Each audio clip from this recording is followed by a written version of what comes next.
Entus and KT Rolster, a combination of roller and coaster. I'm not making this up, it's true. It's true. I've come to learn in my year in Korea that the Koreans love to do that, the abbreviated words, or putting two words together. Aurelion Sol, the first ban from CJ. Fly has made it work recently.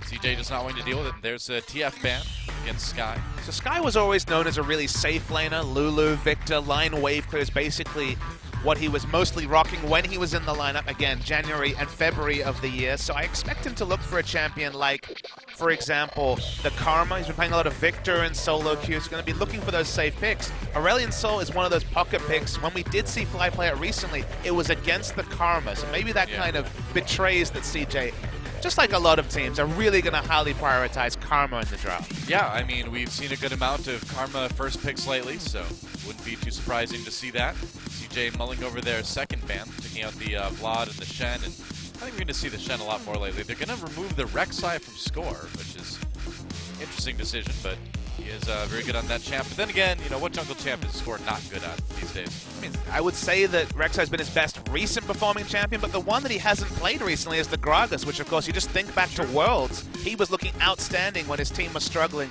on the Gragas pick, so I'm excited to see the return of Score's Gragas. Last ban of Rise, we didn't touch on it, but the Twisted Fate ban, one of the few champions that Sky was known for was that Twisted Fate, so just another targeted ban towards Sky. And the Rise ban, the final one coming out from KT. So will CJ go for that first pick Karma? They've got quite a few options, actually. Italy, the jungle pool in general is available outside of the Rek'Sai, but I don't know what Bubbling's been prioritizing. He can definitely play the Elise. He was known for the Gragas, but that's for the wrong reasons when he was in the lineup. Elise's first pick, with everything that's available, seems like a reach. Yeah. They'll lock it in.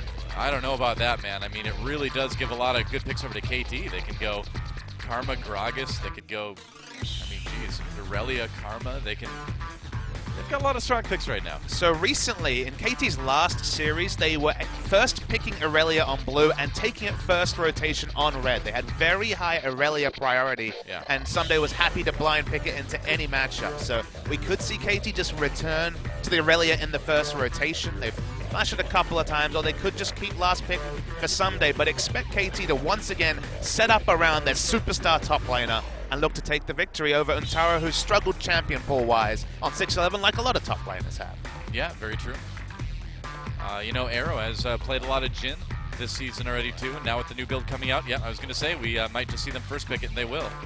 Does, of course, mean that if they take any semblance of long-range damage, you can turn it into a pick comp with the Jhin W. Jhin pick comps have been very, very popular in Korea. The armor penetration build is something that Arrow actually debuted. He was the first player in Korea to go for Yoma's Ghostblade as a first item, and then from there, every other Dirk item, items like Duskblade and more Malmortius, have been the build, stacking flat armor penetration to make your mid-game picks just insanely strong. Well, in my opinion, the most exciting Jhin game we've seen yet this season is some of the stuff Praise put out. Man, he has been so good on that pick this week. Synonymous with Jhin ever since the debut of that champion in competitive play. But action on to CJ, of course. With Elise, they haven't pigeonholed themselves into any semblance of a draft. This is a team that's struggled, so we're just looking for an identity from the comp. Well, we see it in this round of the draft. Well, I mean, if they take the Lucian, they're not going to give too much away. And yeah, you might as well grab the Karma. Fell through the first round, and they will. So Karma Lucian, two strong pickups. Yeah, Madlife has played the Karma in support. Sky has been playing Karma in solo queue, so we'll see where that one goes. Look at this comfort on the side of KT. Even though it's not the Rek'Sai Gragas, it's a more active jungler. Score is an excellent Nidalee, and Fly has been owning it up left, right, and center on the Victor. His DPM numbers on this champion recently have been insane.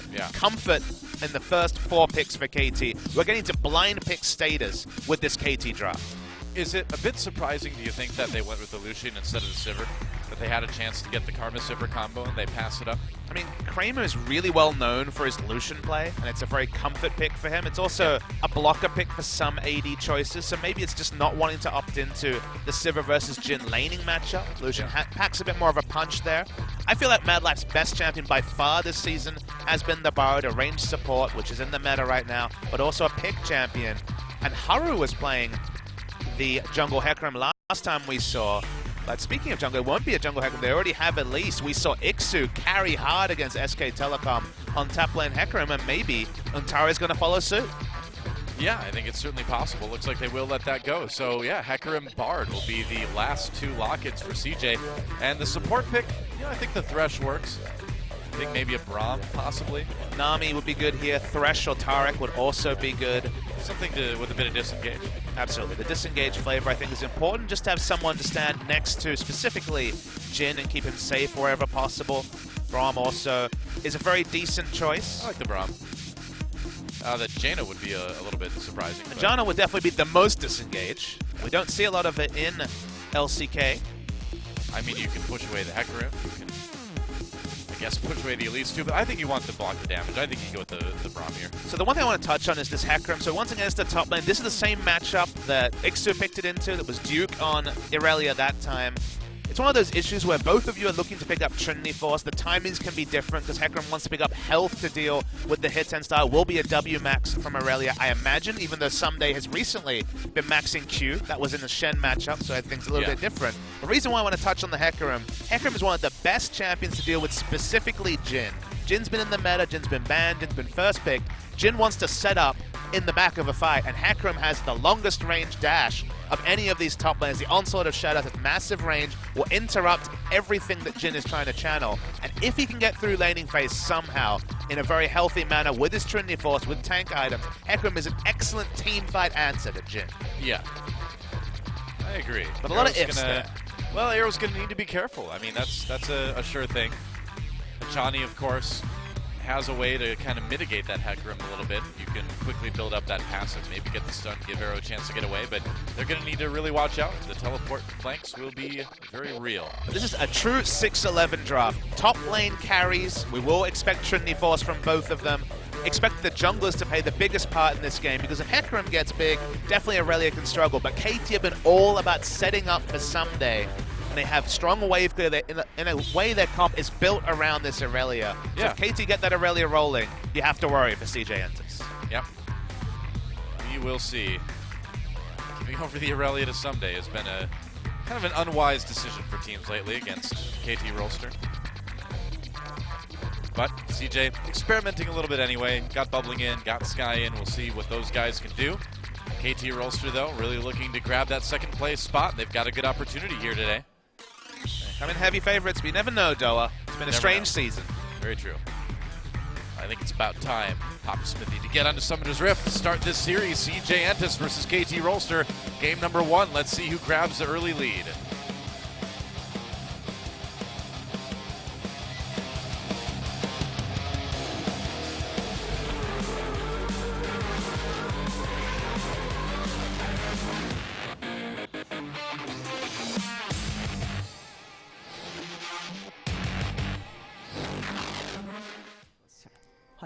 Ocean Drake.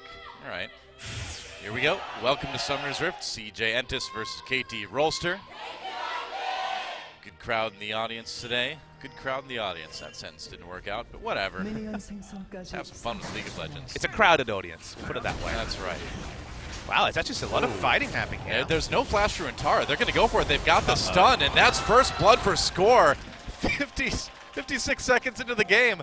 Yeah, I mean, that's what you do when they don't have flash, but they push a little bit too far up. Untara burning his ghost on that too, so suddenly that Hecarim is going to get wrecked because he cannot enter lane for a very long time, it seems like. And also, now it's basically going to be like the good old days of Ignite Teleport Hecarim, because he's not going to have an Escape Summoner. He's going to have no Mobility Summoner whatsoever, so now maybe you have to start a jungle follow if you're CJ Entus, because if you look to enter lane and we see a wraparound gank from Score, going to be worrying times. I mean, jungle follows, as we know on 6-11, are not as good as they used to be.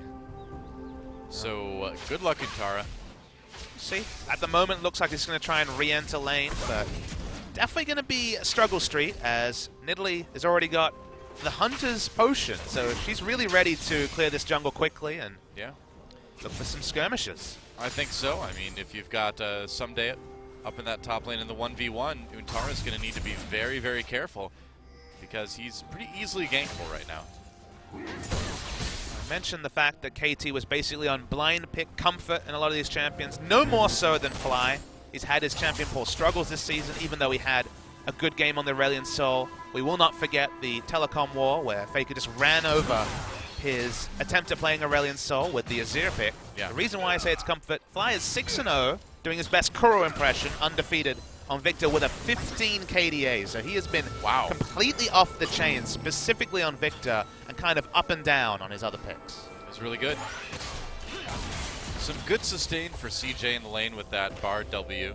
And of course a lot of poke too. And Lucian Bard is one of the infamous bully lanes. Even with Lucian being toned down, this 2v2 is lopsided in the advantage of the Lucian Bard. So Braum have to play defensive. Braum looks over there at Lucian and he's like, we used to be the lane. We used to be the big bully lane, but then you left me for this Bard. How could you? He doesn't even do anything. He just shows up and takes stuff from people. He collects things, though. He collects meeps. Yeah. But he doesn't help anybody. Gives people hot cocoa. So, I mean, that's not healthy. That's fair. There's a marshmallow very clearly in there. High caloric intake. I know, yeah. Bard just is trying to kill people by raising their cholesterol or something. Are they going to release a wheatgrass Bard? Maybe. For slimming people? The no gluten Bard. Yeah. That's right. They've set a precedent with the hot cocoa, so we're excited to see what they'll follow that up with. Vegan powers. Just going for a walk, speaking of Bard. That's right. Going on a bit of a warding mission, perhaps. Here comes Score, though. The ganking has begun. Untara trying to go away, and Someday doesn't have the stun. So Untara just going to be forced back, but already you can see he's having a pretty tough time. 18-26 in the CS, and that lead for Someday you think is probably just going to keep growing. Here comes Bubbling. Nice dodge from the Cocoon. Or nice dodge of the Cocoon by Fly, anyway. Cocoon. I suppose the Cocoon dodged Fly, too. That's kind of one way to look at it. So we mentioned that 56 seconds in the game was when the Ghost was blown. Of course, only a 3-minute cooldown on Ghost now, so it was already up when the gank finally was enacted by Score on top. Yep. Bubbling, that's a spear. Whoa, yeah. Score being very aggressive in the jungle here. In a situation where he knows that the enemy top laner basically can't react to any sort of skirmish. Hecarim famously doesn't have any true CC pre-6, so doesn't want to be involved in any 2v2s unless his allied jungler brings CC and damage. So Untara playing defensive, Someday happy to react, so that empowers Score to go on this aggressive counter jungling. Yeah, Untara just TPing back to lane to catch this wave. And so he's going to make up some of the CS deficit. Make sure he grabs a little bit of experience. So Ixu went really, really aggressive in both his build path and his maxes when he was playing that Hecarim. He maxed E second instead of W, the devastating charge, and went for the burst build. So it was looking very much a damage initiation Hecarim. We'll see if Untara is a bit more defensive on his Hecarim. Yeah, he may have to be. Then again, I mean, you need to get in there and kill the Jhin. So at some point, he's going to need to try to take the initiative with the Hecarim. There's a lot of dissent on Hecarim builds, even in the top lane. You know, some people will just rush Trinity Force, other people will build some of it, then get a giant spell towards, say, a Sunfire Cape or Randuin's. Sure. Score's visiting bot lane again. Yeah, he is. Hachani backing away. Kramer moving very far up here. We'll see if Score decides to pull the trigger on this one. There's a lot of minions there, though. Score spotted. Mad Life pops Magical Journey. Spear does not hit Kramer. Gets slowed up by the W. That's a flash from Arrow. They're going to try to make a play because of the Braum ultimate. Ignite is enough, and Hachani picks up another kill for KT. Excellent gank timing. Ignite and the flash was just back up from Hachani. 5-minute cooldown received. They had the Raptor sense onto Nidalee, so they knew there was no ward. Bard walked up and ended up just baiting Kramer, even though the spear went wide. They had enough CC, and now the snowball continues for KT Rolster. Yep, getting a nice little early lead. It's not a ton, but it's something anyway. It's certainly scary for CJ, though. Just don't know how CJ will react to early pressure to the enemy team. There is a lot less experience in this lineup with Bubbling and Sky coming back in. Yep. Sounds like a crazy thing to say, but of course they've been out of competitive for quite a long time. Well, there was a term in the Korean scene. Bubbling would make so many errors in his games that they just started calling it bubble time, you know? So, we'll see if bubble time has been eliminated. We can't lay blame on him just yet. Oh, I can.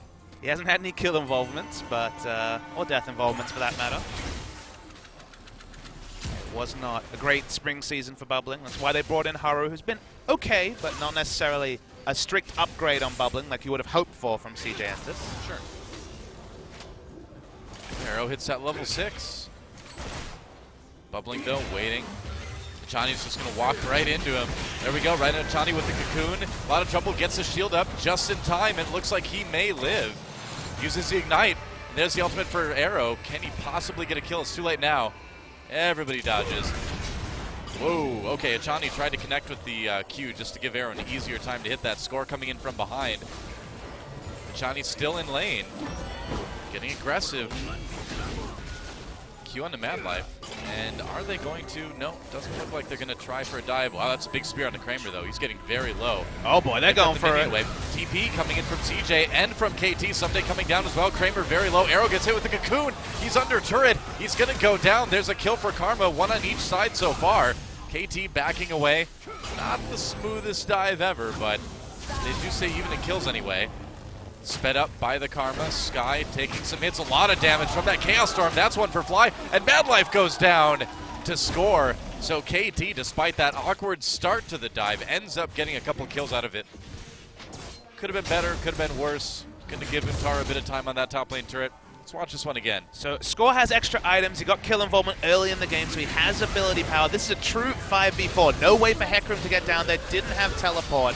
Arrow ate the cocoons. That was actually really nice from Bubbling, so that ensured they got the first kill, but then the numbers advantage and the low health bars. KT, this is always the scenario. You invested the extra teleport, you need to get something out of it. Score makes a mistake, doesn't actually get pounced, but it's the weight of numbers. They have good consistent CC if Braum hits any damage, and they end up 5-1 up on CJ, so they do get an extra couple of kills to vindicate the use of the teleports. Will also end up picking up the Dragon just in a trade for Red. Yep, I'd say it's a pretty good trade for KT. They do get about a 2,000 gold lead, 2.5 or so. Pretty good for 9 minutes in. Freaka were a little bit cleaner on similar dives against SKT, so again, not the most elegant from KT, but it ended up getting them what they were looking for. They want to turn it on in the mid game. They want Arrow to show up with 2 items, a lot of armor penetration, and just explode this lineup from CJ before Untara can get both Trinity Force and become a tank. When those two things happen, when you hit that crescendo as Hecarim, you are a raid boss. Before that, you can either be exploded because you went full damage, or do very little damage if you can't feel the time to actually pick up the early Trinity Force. Yeah. So looking forward to the later stages of the game. Does CJ's comp give them a chance to kind of even things up? Like you said, once Hecarim becomes big, you've got that Karma Shield to help out too. I mean, it's a bit of a yes and no, unfortunately, from CJ, because they've invested in a lot of early game to make up for the scaling of Hecarim. And Untara's build lets you know that Trinity Force is not a priority for him. He's actually rushing for Sunfire Cape first. Right. So the dive onto Arrow strategy will still interrupt Arrow, but not necessarily kill him. And they have Karma and Lucian as their other carries. Karma, of course, very much early game when it comes to damage. As looking for a trade with Fly. And Fly dropping the Chaos Storm just to push Sky back a little bit, Bubbling there, but a little bit late to the party. Might have been a successful gank if he would have gotten there a little bit sooner. Just feel like if you're going Karma, Lucian, Bard, you kind of need to go Trinity Force and basically have that early game impact as the Hecarim, but he feels like he's going to be the only frontliner, especially if Bubbling goes more into AP, and that's why he's going for the Sunfire. Someday going in onto Untara now. Score trying to catch up. Looks like he's going to hide in the brush. Puts on a ward. Could come back a little bit later. From KT is just so balanced. They don't have a true frontliner, so once again, Someday has to balance tankiness and damage. I forgot to call Mad Life. A little bit low. Runs out of range, though, on the side. Chani able to block most of the culling damage coming in. Here comes Bubbling and Sky. They're going to try for a big dive here, maybe. Mad Life just walking through the turret. Whoops. It's a bit of damage. Oh, that's a big spear. There's the W. Mad Life could go down here. Oh, the Q misses, though. Can Arrow get there? Not quite. Score, though, picks up the kill, and actually Chani wasting the Braum ult a little bit. Fly, though, taken out by CJ in the back with a bit of a jungle invade. And with Braum not connecting, looks like that's going to be about it. Someday getting a lot of work done on that top turret, though. And CJ made a big investment. They used the teleport even though Dragon was down. And that just means that Someday's going to get more experience, more time in lane, going to pick up this turret with no way to answer. There's no objectives for CJ to cleanly take, so we just saw KT pick up extra objectives when they invested that teleport. And Tara had the teleport advantage, but really didn't get much out of it. I'm kind of wondering how Fly managed to get himself killed in the jungle there. It looks like he maybe just made a rough decision. Bubbling gets a cocoon onto Someday. They've got the ward there, so that'll delay the recall a little bit. If you notice, CJ had a very advanced ward towards the enemy wolf camp. And they spotted Victor. He thought he was taking a safe path, but when it's Hecarim, again, with his massively long-range onslaught of shadows, a safe path can become a risky one. So that's a good point. Well picked off, but again, the investment of the teleport for just a kill and an answering kill at that is not ideal from the side of CJ. Yep, and throughout all this, Score becoming a bit of a monster on this Nidalee. Already up to 3-0-3. Nice CS lead as well over Bubbling. Picked up the first blood and accelerating a Nidalee. A champion who already has a massively fast clear. It's never a happy time for CJ Entus. And Chani having a better KDA than all other bot laners in the game. What a world we live in. Nice. I like it. Trinity Force completed very quickly from Someday. Much more expensive item than the Sunfire Cape, so it lets you know the arms race in top lane, as always, is still with Someday. Yeah, I would say so. Oh, gets a stun onto Antara. That's going to be a lot of chip damage. Whoa, that may be Antara just dying here. Transcendent Blades pop by Someday. Looking for another Blade Surge. Is he close enough? Can he actually get there? I think he is in range now. Another Blade through. There we go. Oh, and finishes him off. That's some pretty heavy burst now that that Trinity Force is finished for Someday. And yeah, Antara, it's been and will continue to be a very rough game for this Hecarim. Well, I mean, we just learned that Antara cannot enter lane against Irelia. Irelia just camped her own brush, the closest one to a turret, and chased down a Hecarim all the way to his death. So this is the reality of the meta we live in. This is why I say it's going to be so much about the 2v2, the junglers and the top laners 2v2ing in top, because Snowball Trinity Force, this is the result, is that you cannot enter lane against your opponent. This was not true when it was Maokai versus Echo, but it's certainly true when it's a seesaw matchup like Irelia versus Echo. Yeah. Someday, not going to get that Rift Sculler. Flashing out of the cocoon, turning around, trying to stay alive. Fly coming in too, but that's going to be a kill for CJ in the end. So Someday playing things a little bit dangerous. Tempered Fate doesn't lock down Fly. And casually juked forward. That was actually really nice from Fly. Yeah, he's been doing a good job dodging the skill shots so far this game. Someday got a bit cute. We know that he can't enter lane against him, but if he's just in the jungle, he is Trinity Force and boots, no tankiness to him. Didn't really have the vision to be doing that. Meanwhile, Arrow is able to take down the bottom turret, so that's 2-0 now for KT, and they're looking pretty good. The map control department. There's always a cost to the trades. That's why the turret went down. And Tara should still be able to answer, even without Trinity Force, should be able to do enough damage to this top lane turret. Wants to exit lane as fast as possible. KT picked up the first Ocean Drake, and looking to pick up a pretty comfortable second as well. Yeah. I mean, it's no Cloud Drake, but you're still pretty happy with it. Glass half full there on the Ocean Drake. Yeah, that's right. Half full of air. Wholly full of liquid. Well, it's not really liquid, so. But it's the Ocean Drake. It's full of water. Right. But if the glass is half full, then the other half would be air, wouldn't it? Sure, and the other half would be water. Sure. So it's not full We're both right, Dylan. Don't worry. I don't know if we are, actually. I think I'm right. Okay. I think I'm pretty much the one who's right there. I dissent. Sweet. That was a good PC game back in the day. Descent. That's true. Remember that? I played it. Back in the days of Quake. Who didn't? That was a pre-Quake. Was it? Yeah. Original Quake came out a long time ago. Original Descent came out. That's true. Yeah. They talked about rebooting it recently, but... Yeah, it seems inevitable, huh? I think the world has moved on from Descent. I'm sure we'll see it again eventually. You can see Someday does vary his skill choices pretty consistently. All right. Opening up on Sky. Yeah, Arrow looking for some damage to pair with that. Ooh, that's a good slow compared with the, or combined with the Chaos Storm. And Chani, I love it, just dunks him with the ultimate. It's my kill. I want to be 2-0-4 now. Better KDA than the top laner. And even though the 2v2 is rough for Jhin and Braum, when you get your roaming boots on as Braum, enter other lanes, 1 Q hits, and the rest is history. I love how unnecessary that ult was, man. He's just like, this is mine.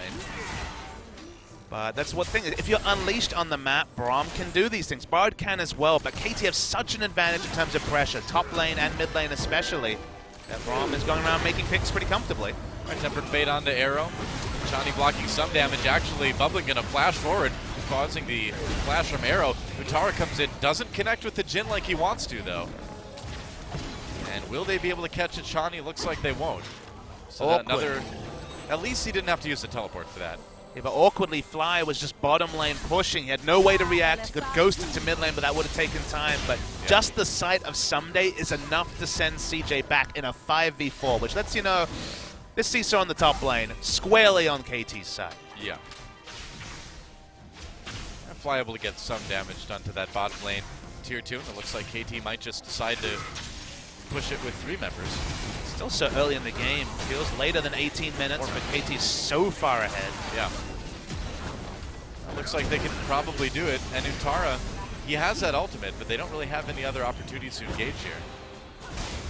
He also has no damage, so although he will not die instantly when he dives at the Jhin, unless he's really blocking an important cooldown, he doesn't want to be diving squarely in. And just coming again to what 611 means for the meta. It's a 5,000 goldie, which is also always massive, but most of that gold is actually in the pocket of the Aurelia. And when we're talking about a snowball Randuin's from a Maokai, it's not that big a deal. But when we're talking about the Trinity Force and tankiness coming faster for an Aurelia, it's so much more consequential. So early gold leads, when you're running the Aurelias, the Trinity Force carries of the world, are so much larger. So the lead is even bigger than 4,000 gold was a couple of patches ago. That's a good point. Now, Someday gets the Rift Herald buff, so he is really not somebody you're going to want to 1v1 at this point. And that's why Hecarim's just looking for picks. He cannot enter lane. He learned that a few minutes ago. That's why CJ, they've got the tools to make picks, but with good defensive warding, the target selection is going to be tricky. Yep. Yeah, Fly not getting fooled at all. They'll lose their Gromp, though. Oh, or will they? Yeah, Fly... I think, no, he just got a little bit of gold from one of the Spiderlings. I think Bubbling did get that one.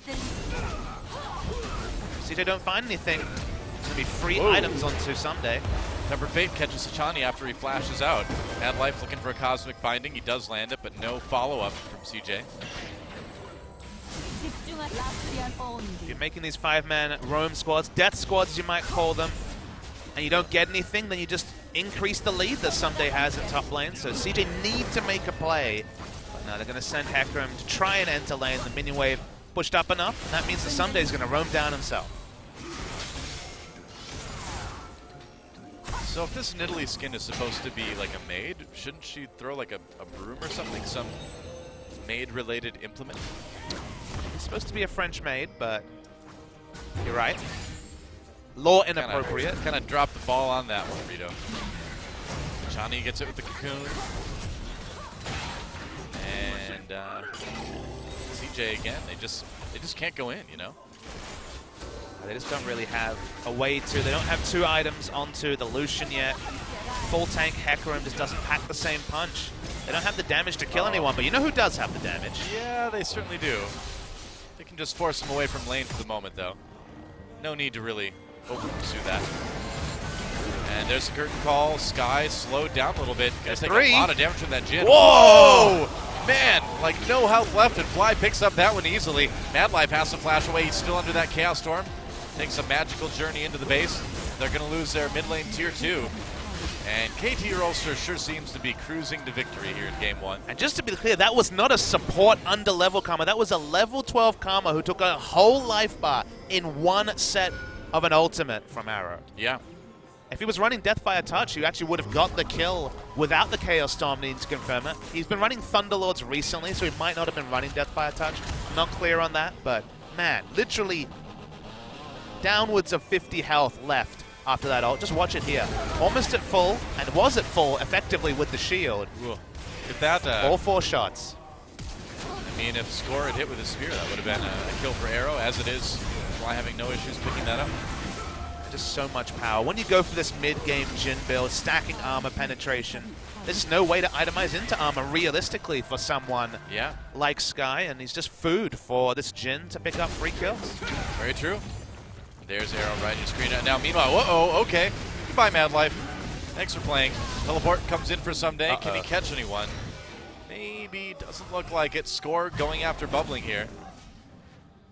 And CJ just continuing to kind of lose people left and right. They can't even really leave their base safely, and that's going to be a third Ocean Drake now for KT. They're just pretty much not going to need to recall from now on. And there will be those timings. Still need to be out of combat for that 8 seconds, but when you do, you are regenerating so quickly. And someone like Score, as he's jungling, already a sustained jungler, had the Hunter's Potion, but will basically be at full health through those jungle clears. Not a care in the world. Yep. Pretty good. Antara's moving pretty far up the lane, but well, he's got his team behind him, so Someday knows. I mean, there's no Someday's like, all right, you wouldn't be this aggressive if you didn't have a bunch of friends come along. Well, Someday finds those friends. Jhin trying to slow people down. There's the onslaught of shadows. Someday flashes away. Can he survive? Uh-oh, Tempered Fate on Achani. He may get caught here. Arrow trying to stay as close as he can. He's going to pop the ult, go after Mad Life. Has to cancel it right away, though. Someday alive for the moment. It's going to be a kill, though, coming in for Kramer. CJ turning this fight around. That's a double now for Kramer. Score nearly caught with that Cosmic Binding, and KT losing that skirmish. I mean, Fly once again was nowhere to be found. He's just in the bot lane, doesn't have teleport, was just split pushing, so KT should have been smart. They should have just backed away, but instead they fight in the one place they don't have wards, which is their own jungle. They didn't need wards in their own jungle. They've been playing exclusively on CJ's side of the map, but CJ have pick options, and now they're going to try and swing the game with a Baron. Hey, with Arrow and Achani down, why not go for it? That Baron's not going to fall too quickly, though. Victor has a lot of items, still has ultimate. Here we go. CJ has to do this, so they have to make a move, and this is it. Mad Life taking a lot of damage from that Chaos Storm, though, and the whole team has to back away.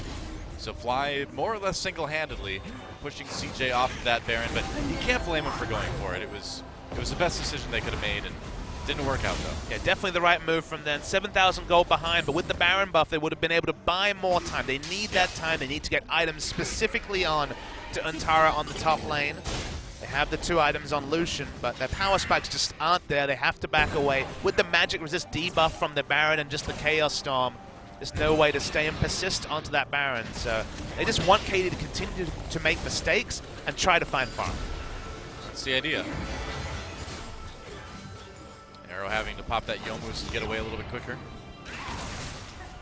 You know your game plan isn't ideal, though, when you require the enemy team to take the foot off the accelerator rather than anything they can do themselves. Yeah, pretty much. Well, that's the situation CJ finds himself in game number 1. Someday has played the Ruin King, so this is pretty much the build he's famous on when he plays his top lane carries. When he used to play the top lane Yasuo, it was Trinity Force, Infinity Edge, Giant Spell. He buys the Giant Spell for just the semblance of a tank item. Sure. And this packs on power. So 2 item, there is no one. In fact, there's probably no duo on the side of CJ that can deal with this Aurelia. And just something like another 1 team fight is going to be enough for KT to go for the Baron. Tara looking for an angle here. Achani blocking some damage in that choke. There's the curtain call. One on the Mad Life. Mad Life throws out the Tempered Fate right onto Arrow, canceling that Jhin ultimate. Nice move there, and CJ rotating to the mid lane now. Seeing what they can do, but they're creating a bit of a flank here. A lot of ultimates still up for both sides. KT just going to rush on the mid lane and say, all right, come at us. Guess I can find a deletion on Jhin. I just don't see how CJ can find a fight. Someday will outdeal multiple members of CJ. So finding a fight where Someday's not there is really the only hope for CJ. That's the idea. And they bought themselves a bit more time. The minion waves are in a pretty good spot for CJ, so they're not worried about the 6th man pressure from KT.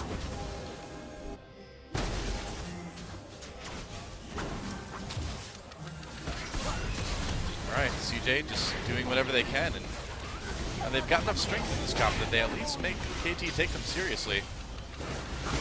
This might be a mid lane turret for CJ.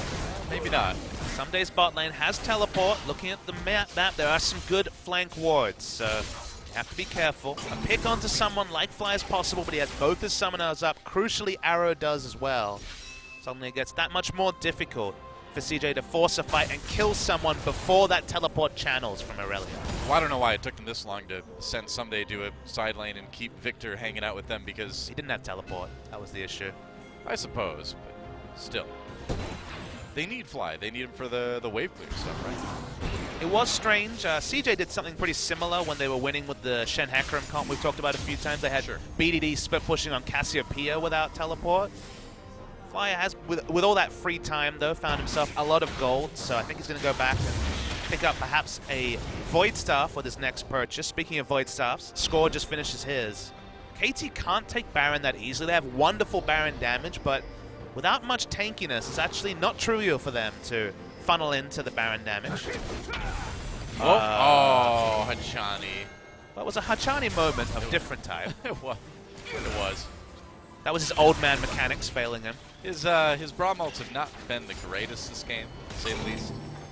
And KT kind of giving CJ a bit of an opportunity to get back into this one. All right, it's going to be an Infernal Drake. This is a big one. If CJ can get this Drake, that is going to do a lot to kind of even things up a bit. And Jin is one of the best champions in the game to scale with the Infernal Drake. He has so many different AD scalings in his kit, let alone his auto attack. Drusk Blade completed, just working on perhaps more Marmortius with this last Dirk that he has. Third Dirk of the game. Triple Dirk. Yep. Repel. Bubbling. Tempered Fate doesn't hit anybody. And with that ult down, now KT's really happy to fight because there's one less interrupt for Arrow. I think so. Intar could get a big ult through the middle of KT, though, with this choke. They're going to turn it around. Bubbling getting very, very low. There's the curtain call. Yep, nobody able to stop Arrow because that Tempered Fate is down. Mad Life trying to block some damage. Untara getting pretty tanky. Oh, there's stuff in the gravity field, though. Untara gets very, very low, and KT may be able to go for this dragon now. Meanwhile, Someday just knocking down turrets in the top lane. Yep, it will be a dragon attempt for KT. And CJ are just in no man's land. No one can enter against Someday. They can't actually commit to the 5-man fight because they don't know where the flank wards are.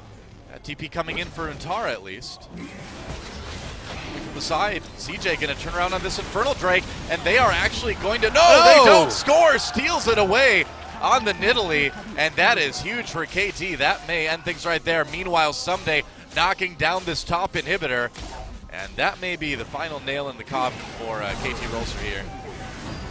Should be able to close this one out. They're thinking about a contest, but Someday split pushes an inhibitor. That's how this game is going, and this all came from so much earlier. This passage of play is basically what came from when we saw Someday solo killing the Hecarim, because we talked about how Hecarim had to look for picks, stay grouped with his team.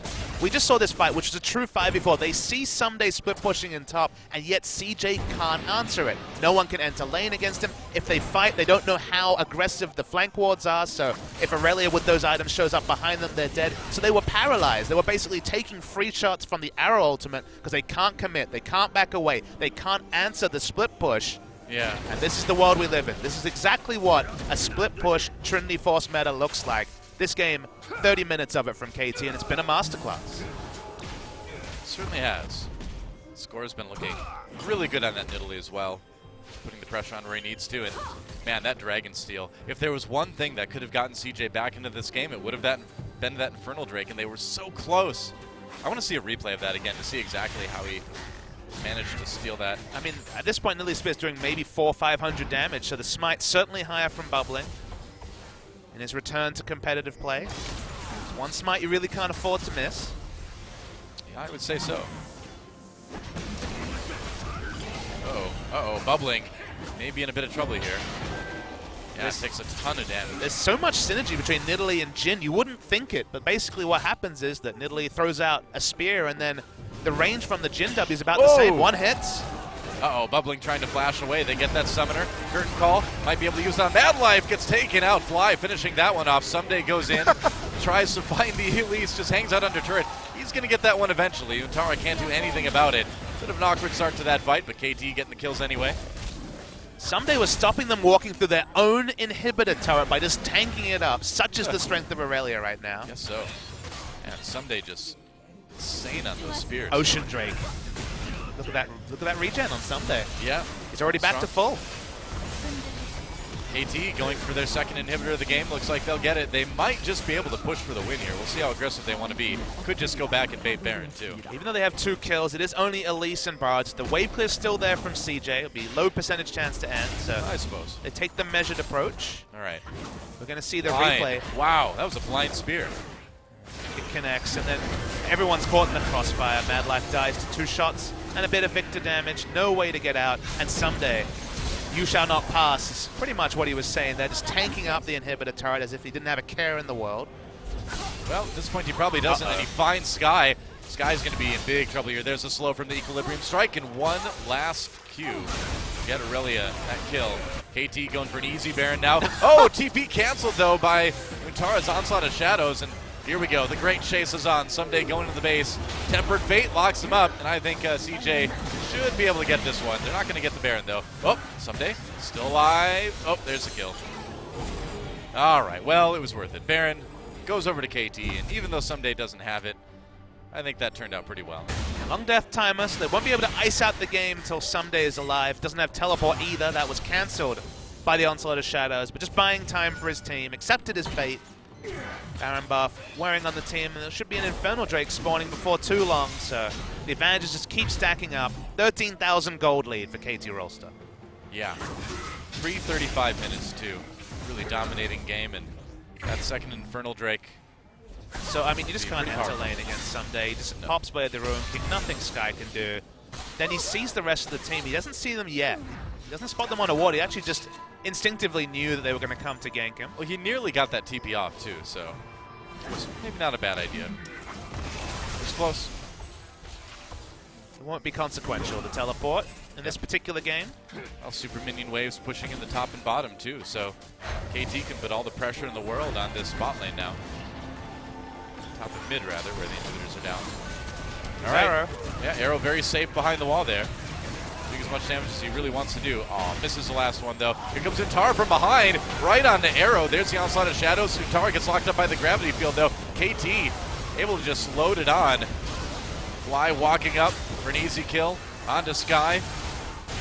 One solitary win for Kramer as he takes out Achani, but I think that's going to be it, man. Death timers are way too long, and Kramer and Madlife can't stop KT from doing this. So pre-35 minutes, KT Rolster, the game 1 win in pretty dominating fashion against CJ. The worrying thing was that was exactly what CJ wanted to. That's exactly what their engage looked like, but unfortunately 13,000 gold behind. The early game going straight to KT Rolster. They got the engage they wanted, but it was 20 minutes too late, and KT pulled off their mid-game comp.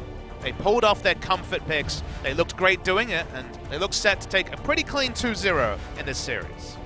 Yep, I would say so. And I mean, right from literally minute 1, it couldn't have gone much better for KT, dude. It was way before that, though. The draft, I say again, you give Fly Victor, you give Someday Aurelia, comfort on the other players as well. This is the draft they invited, and this is the result they get. Yep. Yep. I think Score's my MVP, man. He was so good that game, hitting the spears, getting himself the first blood very early on. 1 minute in. And the power of the first pick didn't work for CJ. They went for the Elise, which was really interesting to me. Yeah. Bubbling certainly didn't vindicate that with a carry performance. Once again, Victor tops the damage charts. Fly has been excellent on this champion, but plenty of assists. Very, very close between the 4 carries of KT Rolster, and yep, just excellent. This was an excellent, excellent performance from them. Literally every position doing more damage than their counterparts on CJ for KT. That's doesn't get much harder of a win than that. Give KT this draft again, you're going to get the sword again. There's just, really, you have to try it. You have to really change something for CJ. I don't know if that'll be lineup, I don't know if that'll be bans, but really easy win for KT. We will see when we come back. CJ going to make a try at least to tie it up. We'll see if they maybe swap out some players for game number 2. Maybe throw BDD and Haru back in there. Sky and Bubbling not able to make a lot happen here in game number 1. No doubt, Doa. Not optimistic for CJ.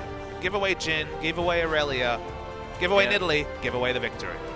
Yeah, poor Madlife. Man, that is a bummed out support right there. He's had a long career, and it's Probably the toughest it's ever been right now. I mean, Score and Madlife, these are the guys who've been around since 2012. These are guys who've been around since the Invitational. Yeah. The fortune's different for the two. That's right. Don't go anywhere, guys. We'll be right back on LCK Summer.